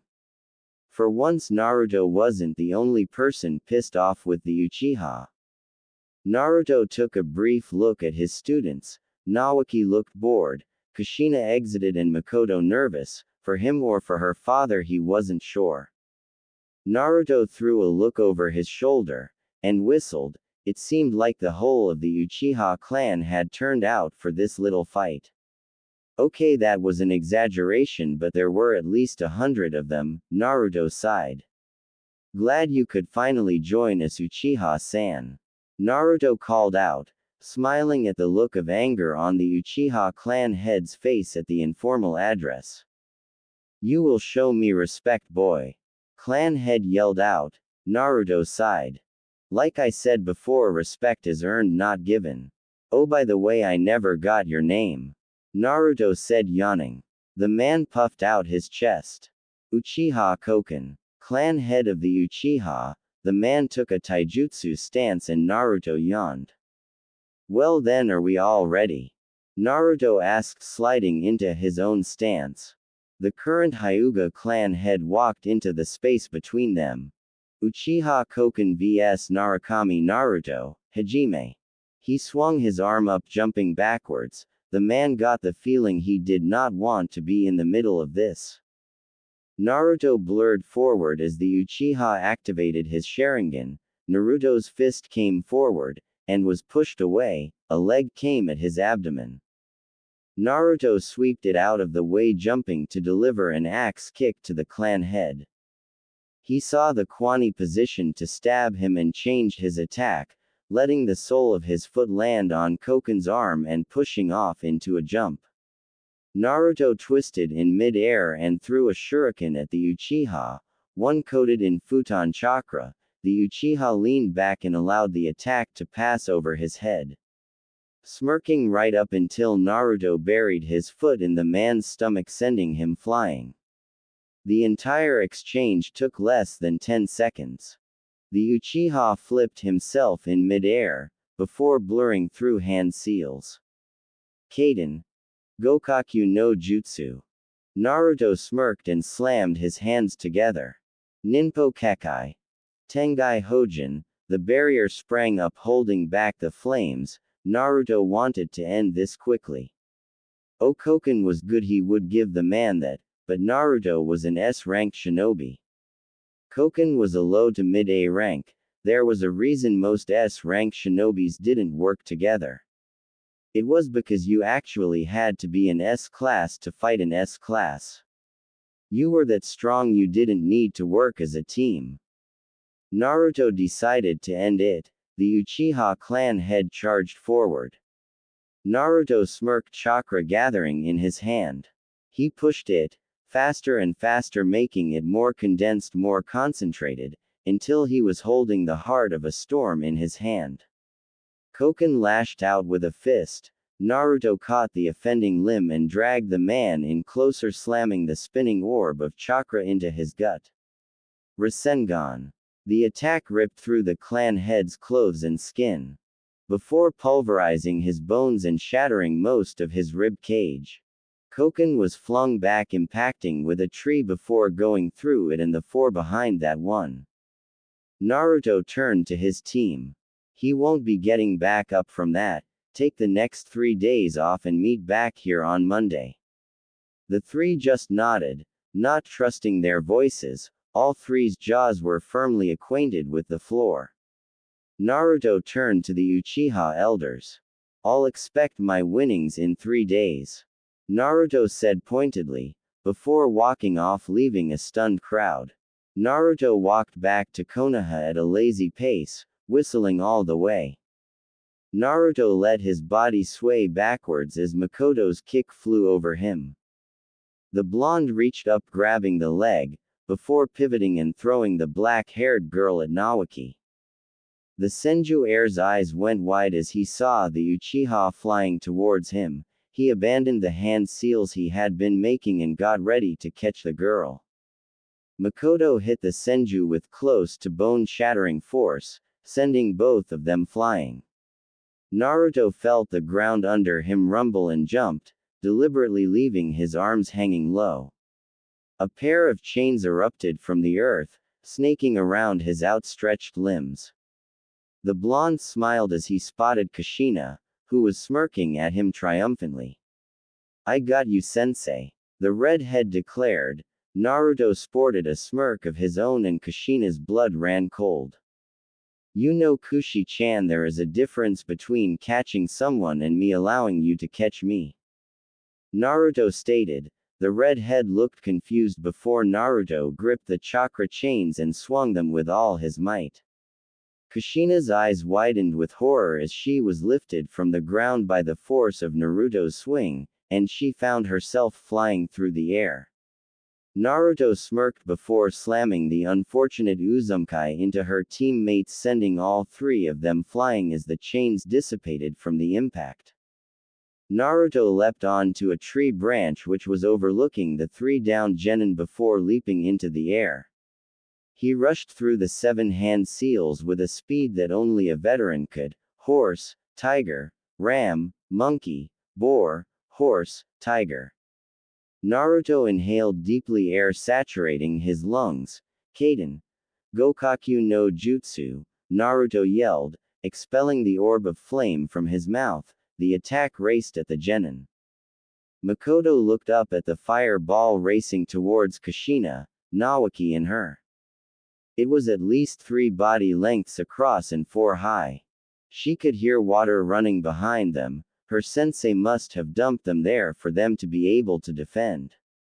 Makoto was about to begin her hand seals when she realized the defense she was planning wouldn't work. Her defense sweetened. Mizoripa wouldn't cut it. Her sensei was smart, scary smart. He would have to know that her first defense would be Mizoripa. The jutsu was only AC rank but would defeat the fireball. That was when it clicked. The trap was the fireball. Mizoripa would put out the fire, but then what? Makoto's eyes widened. It would leave a large amount of water in front of them, something a skilled opponent, such as her sensei, could take advantage of. Probably by sending the water back at them with a futon. Datapa then electrifying it with a Raiden changed her plan of defense. Mizoripa would not work, it left too much water in front of them, so she just needed the water to be spread out enough that her sensei couldn't take advantage of that fact. Makoto's hands blurred. She saw Kushina and Nawaki doing the same in her peripheral vision. She just hoped they all had the same idea. Sweden. Sujinheki, all 3 genin announced, spraying a huge volume of water from their mouths. Sujinheki was a B-ranked Sweden ninjutsu, so it would defeat the fireball in both nature type and in ninjutsu rank, but more importantly it forced the water away from the 3 with such force their sensei wouldn't be able to send it back at them. Naruto smiled as he saw the water wave crush the fireball, sending upwards a giant gout of steam. The Jonin smiled. That had been some good thinking by all 3 of them.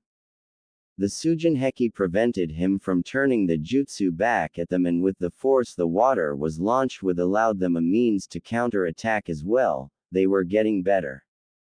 Naruto jumped and stuck to the underside of a branch, smiling at his genin's progress. Their ability to attack and defend at the same time was impressive, but they really should have thought ahead a bit more, after all.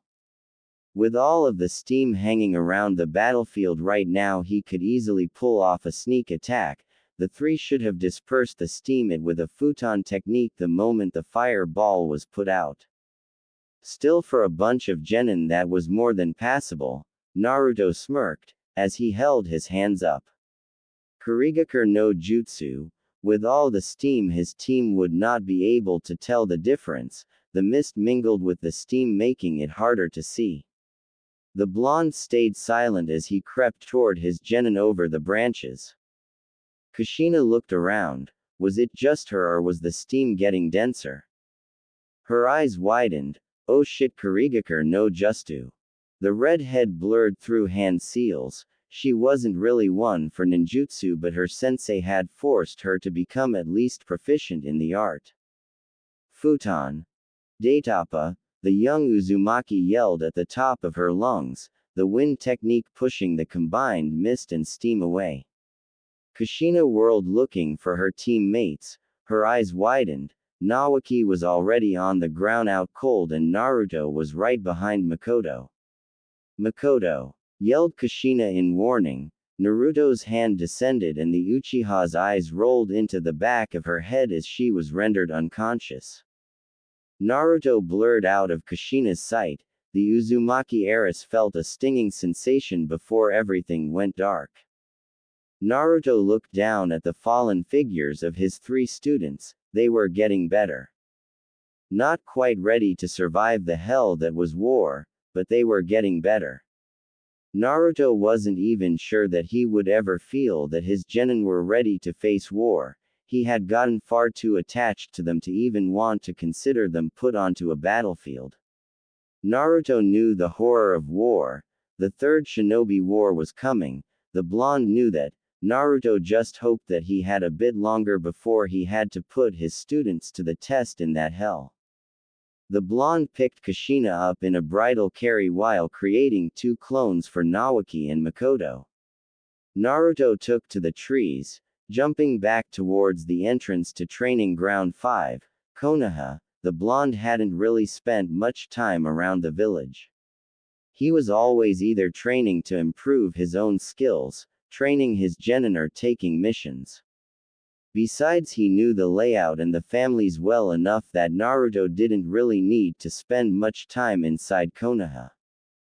The Narutos laid his genin team down of the soft grass at the entrance to the training blonde side. They did good.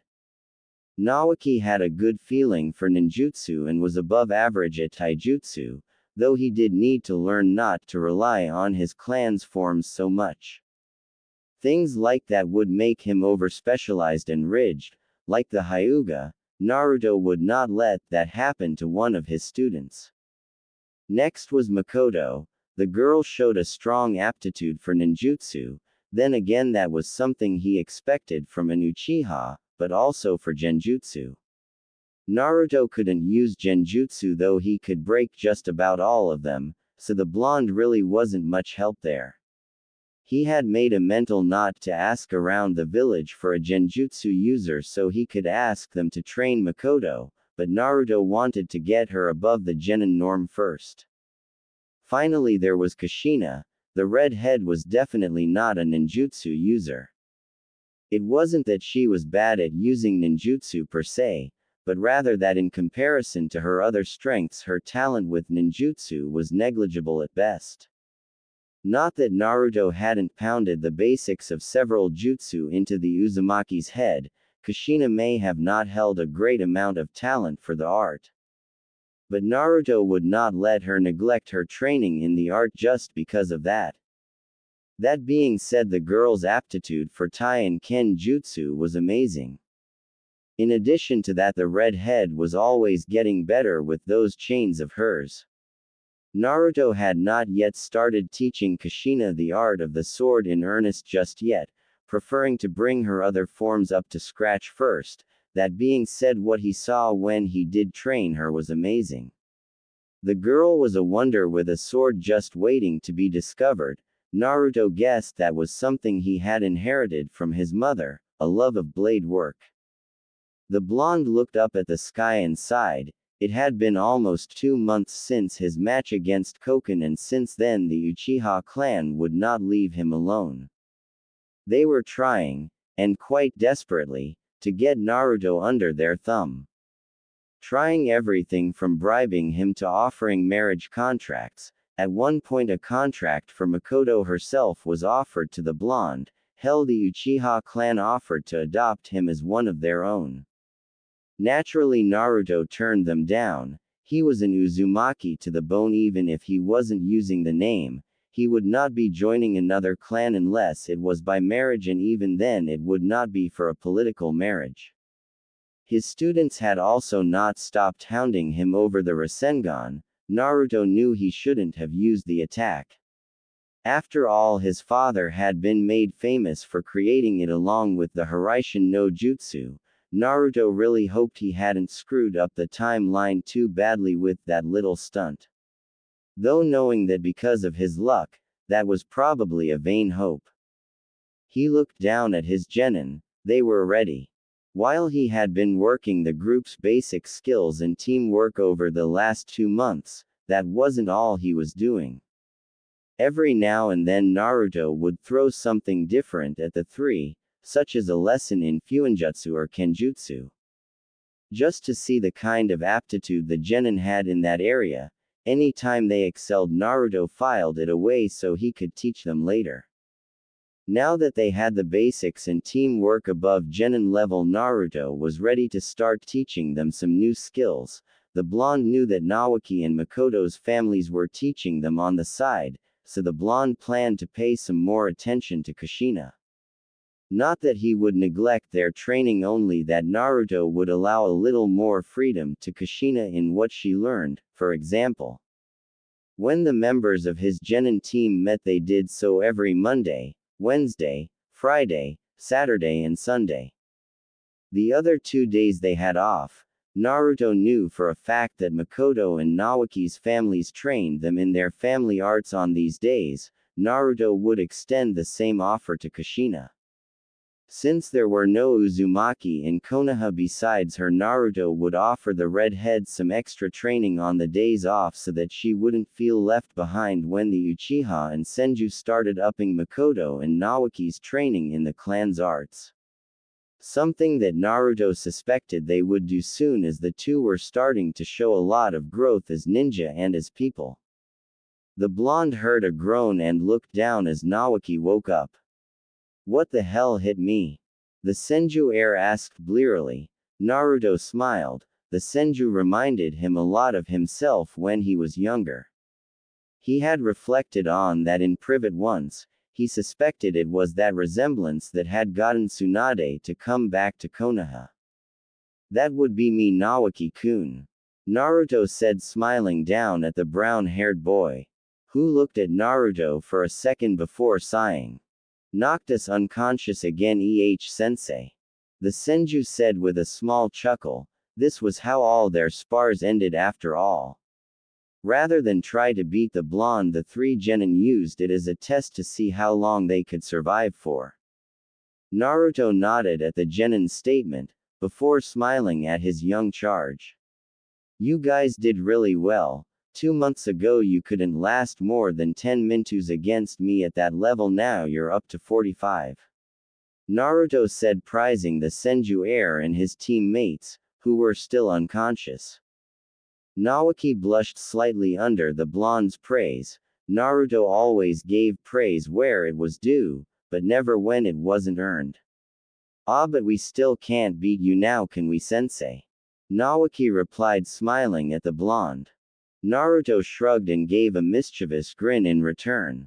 "I wouldn't be much of a jonin if I couldn't take down 3 genin, Naoki-kun, clan heirs or not," Naruto pointed out. The Senju his head to the side for a second before nodding. The blonde had a good point. "Su thought about teaching us that Rasengan yet?" Naoki asked innocently. Naruto chuckled. Before bopping the Senju on the head lightly, after displaying the attack, all 3 of them had wanted to learn it. Hell, he had other jonin coming and asking if they could trade some of their own jutsu in exchange for learning it. Hell, the Hyuga had offered him marriage contract. Naturally, Naruto turned them all down and went to Sarutobi and had the jutsu registered as a personal jutsu so that anyone caught copying it would be dealt with severely. Not that Naruto was too worried about someone figuring out the Rasengan. The attack was just shape manipulation taken to its highest possible level after all, making it all but impossible to copy unless you already knew its inner workings, something Naruto was in no hurry to share. But something he was worried about: some people making bastardized versions of the attack, which was something the blonde would not tolerate. "Not yet, Naoki-kun, maybe one day. But sensei, that's what you always tell me." The Senju pouted as his attempt to gain the awesome jutsu failed miserably, just like all Kushina, Makoto and his previous attempts did. Naruto sighed and laid back on the grass, sighing. Those 3 had come a long way. Hell, they had even completed another 12 C rank missions, no D ranks. He had to go through that hell himself and would not make his genin do so, though the temptation to see the looks of despair on their faces as they found out they had to clean kennels for the Inuzuka, or some such, was oh so tempting. He saw a hawk flying above and was instantly on alert. The bird let out 3 harsh cries and flew away. Naruto stood up and looked at Naoki. "Naoki-kun, please tell Kushina and Makoto they can go home when they wake up. I have something I have to take care of," Naruto said, walking off. "Did it have something to do with that hawk?" Naoki asked, wondering if it was some kind of signal. Naruto snorted, but on the inside he praised his student for his sharp intellect. "Hell no," Naruto deadpanned to Naoki, before smiling with a perverse grin on his face. "Today is the day the new Ika comes out," Naruto stated, drooling, before disappearing in a shunshin, not hearing Naoki's grumble about stupid pervy senseis. The blonde reappeared inside the Hokage Tower lobby, his face in a pure business expression as he walked towards the Sandame's office. The door was opened by an Anbu. Naruto nodded his thanks, the Anbu dipped his head in return. It was nice to see someone at least acknowledge that he had done something. Most just ignored the Anbu when they did things like that. Naruto walked inside seeing the other Jonin present. He did note Hatake Sakumo, Tsunade Senju and Jiraiya. 3 legends in one place. Naruto made a mental note to keep a close eye on Sakumo once Kakashi was born. He would make sure his white-haired sensei kept his father this time around. The Sandame scanned the room. Almost all his Jonin were here. His eyes fell on Naruto. The boy really was an enigma.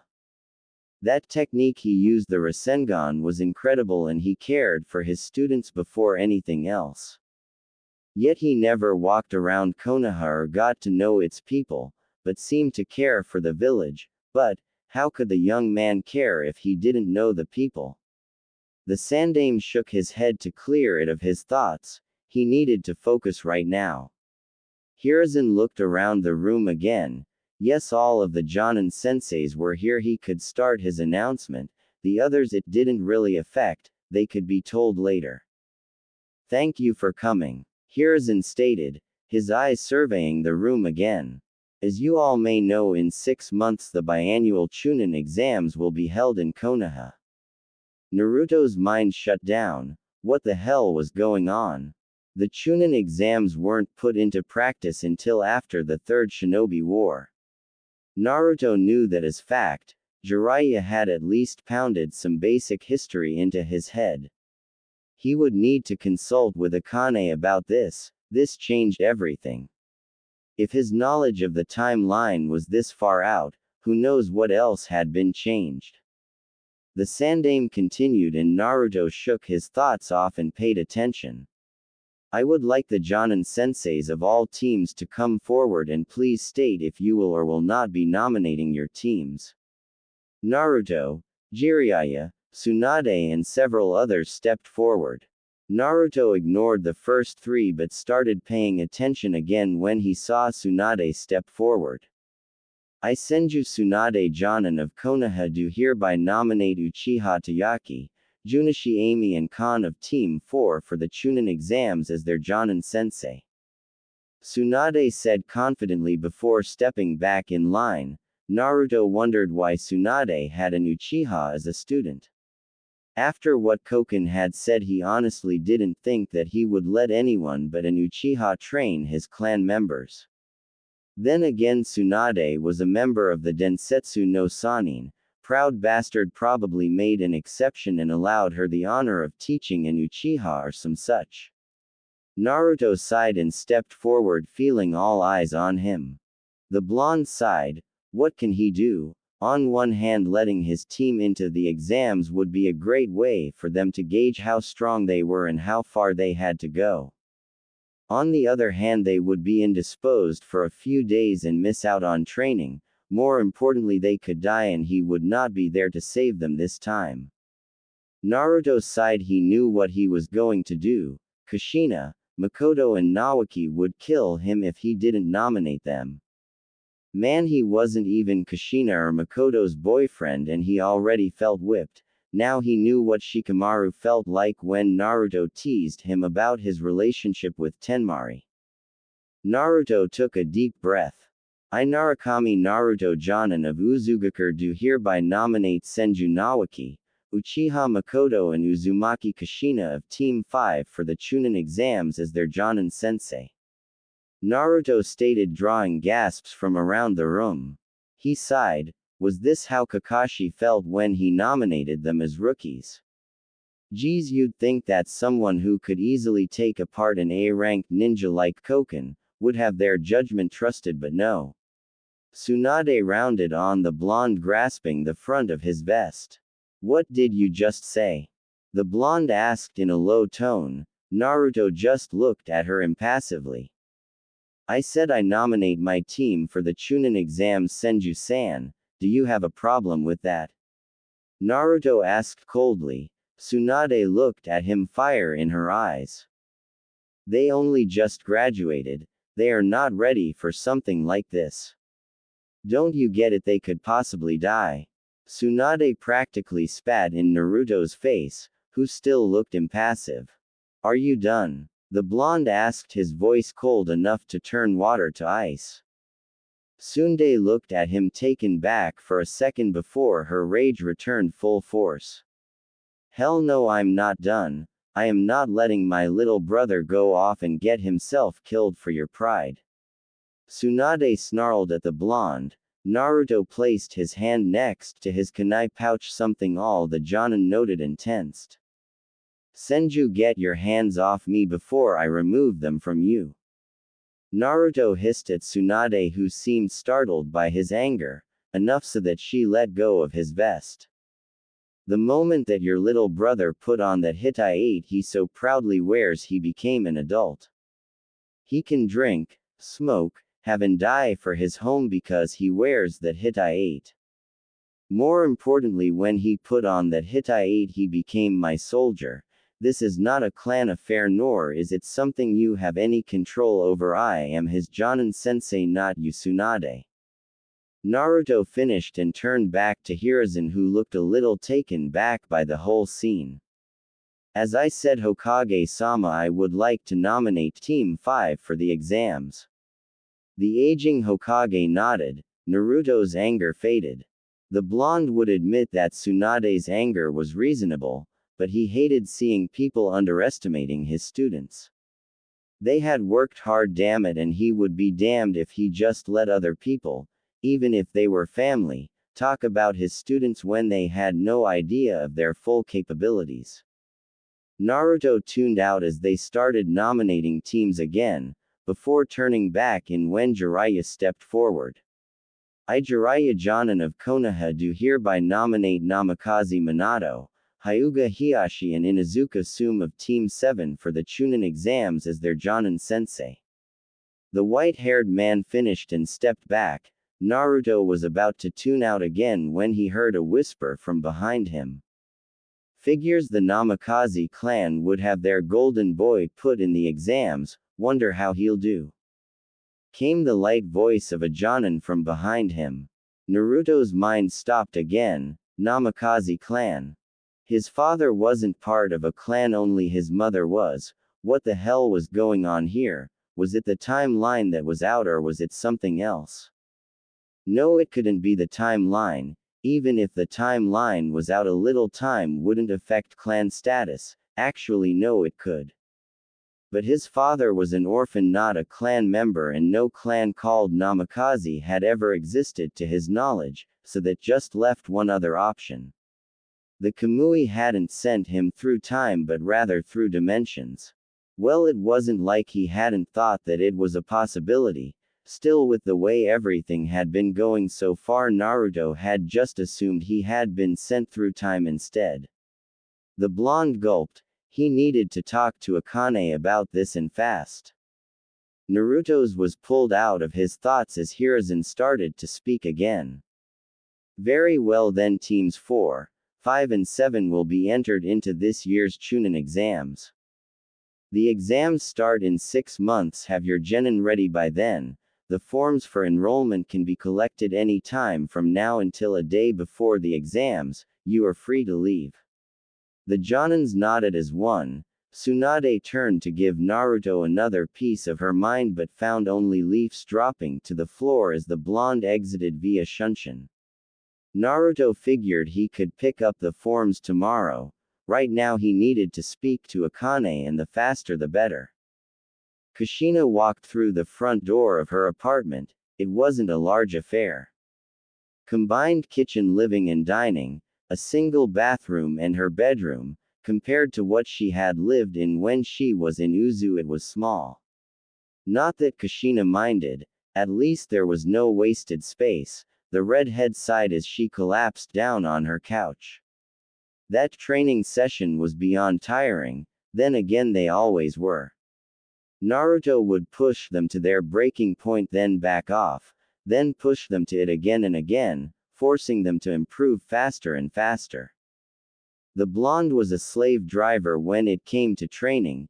even though he occasionally said he was a bad teacher. Kushina didn't believe that for a second.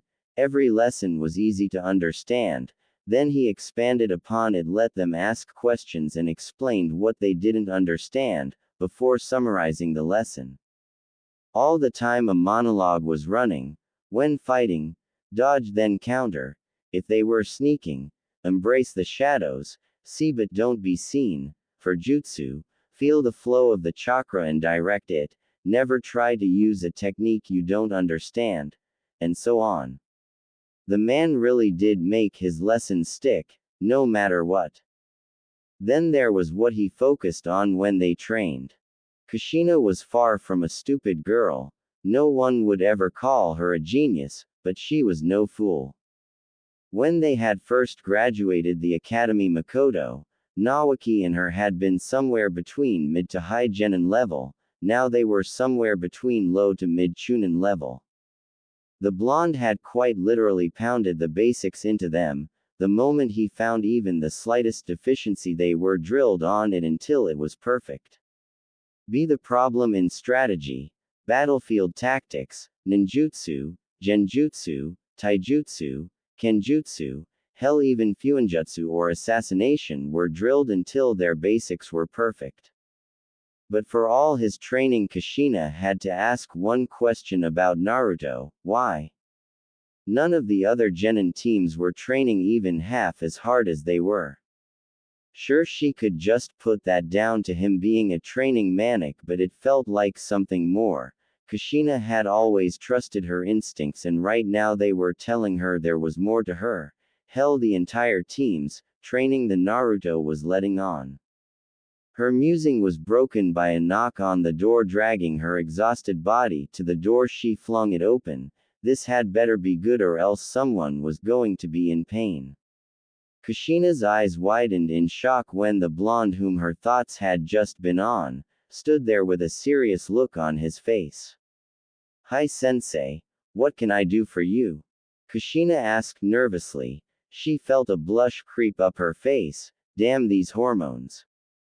Naruto looked distracted as he looked at his student. "Good afternoon, Kushina. Tomorrow's rest day has been cancelled. Please meet me at Training Ground 5 at 6 am tomorrow." Kushina nodded and Naruto smiled down at the girl. "Make sure to take care of yourself and eat well before you arrive tomorrow. It's going to be a big day." Kushina nodded again.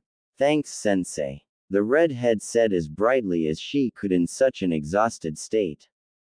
"I'll see you tomorrow then, but I have to ask what the emergency is." Naruto just chuckled. "You'll find out when you get there," the blonde stated cryptically, before turning to walk away. "You have a nice night, Kushi-chan," Naruto said, walking away towards the stairs and to his apartment on the level above this one. "See ya later, sensei," the Uzumaki called out to the retreating back of the blonde, who just waved over his shoulder. Naruto heard the door close and felt a little bit of nostalgia as he climbed the stairs to his apartment. It seemed even when he was a child his mother had been closer to him than he thought. After all, the apartment that Kushina was living in now was the same one that the third had given Naruto when the orphanage tried to throw him out. Naruto sat in the center of his apartment, eyes closed in the lotus position, his breathing slow and controlled. He focused on the feeling deep inside him and allowed himself to be drawn in. He felt his consciousness slipping away to somewhere else. The blonde opened his eyes, the warm noonday sun warming his body. Naruto sighed. The area inside his mind was dense woodland. The warm sun overhead and a clear lake nearby. The blonde walked forward towards the small cottage at the center of the clearing. Sure, he could have made it someplace different, but Akane had told him she actually preferred not being in her gigantic demon fox form. So she got a cottage in the middle of a clearing instead. Naruto knocked on the door. Sure, he could just walk in, but he kind of wanted to live. The door swung open, revealing a rather sleepy-looking redhead. Long and unruly hair that reached her lower back and was ruffled by her just getting out of bed, red eyes with no slit, pale skin, a tribal tattoo that stretched from her left ankle to right shoulder, marking everything in between with a flowing and interlocking web of ink. The woman had long legs and round hips. Her were on the smaller side, looking at around a B cup, but it really just added to her allure. Crimson red lipstick, her rather pronounced canine teeth just showing. Huh, Naru-chan. What are you doing here? Akane asked sleepily. Naruto debated coming back later. After all, Akane enjoyed her sleep. However, this really was too important to wait. Sorry for waking you up, Akane-chan, but would you mind if I came in? Naruto asked. Akane moved aside and gestured for Naruto to come in. That's fine, Naru-chan, I'll put on some tea. Naruto just nodded. Akane had been very abrasive when they first met, but after 17 years together they eventually managed to work something out. Akane came back a few minutes later holding a teacup and setting it down in front of the blonde Uzumaki. So Naru-chan, what did you need? Akane asked, still looking like she wanted to go back to bed. Naruto sipped the tea for a second before sighing. He told her everything, from the fact they were probably in a different dimension to that he was no longer sure how accurate their information was anymore. The demoness slowly looked more and more awake as Naruto explained. If that was because she was waking up or the subject matter was so important it made her wake up, Naruto couldn't tell. The demoness looked at him for a few minutes after he finished. We need to plan our next move, Akane said seriously. Naruto leaned back into the chair he was sitting on. I'm all ears. Naruto dropped in front of his genin team, the three of him looking up at him curiously. First things first, I've entered you in the Chunin exams, Naruto stated. The three genin just looked at him for about a second before Naruto was glomped by a red blur and a black blur. Kushina and Makoto thanking him repeatedly while Nawaki just grinned like a madman. After spending the next 5 minutes prying his team off him, Naruto looked at each of them for a second. This means naturally that I will be picking up your training as well. The three looked at him in horror when he said that. Naruto didn't even bother to acknowledge them and instead brought out 3 pieces of paper from his pouch. Do any of you know what these are? Naruto questioned, getting blank looks from his genin in return. This is chakra paper. I'm going to have you guys channel your chakra into it to find out what your elemental affinity is. If it burns, it's fire, crumbles earth, crinkles lightning, gets wet water, or splits, then it's wind. Naruto finished his impromptu lecture and handed out the paper. Giving the first one to Nawaki, the Senju channeled his chakra into the paper and promptly yelped and dropped it as it burst into flames. Naruto smiled, a fire type, which was good. Naruto was better at both wind and lightning, but fire came in as a close third. He handed the second piece to Makoto, who sighed. All Uchiha were fire types after all, and those who weren't were an embarrassment to the clan.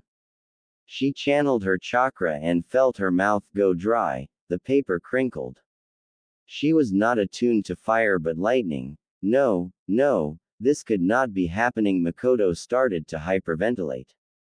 Kushian shook her friend back into the world of the living. Makoto, what's wrong? Kushina asked, concerned. Makoto got her breathing back under control.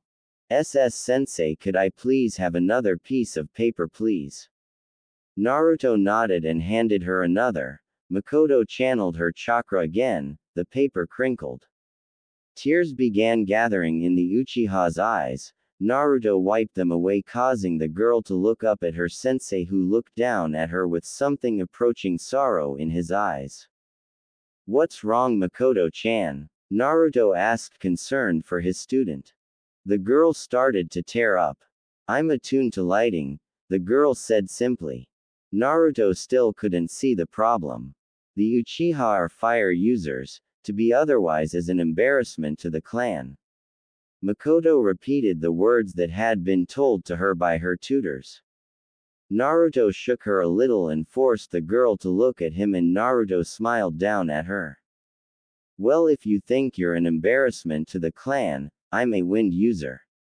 Naruto said in a joking tone. Makoto looked affronted.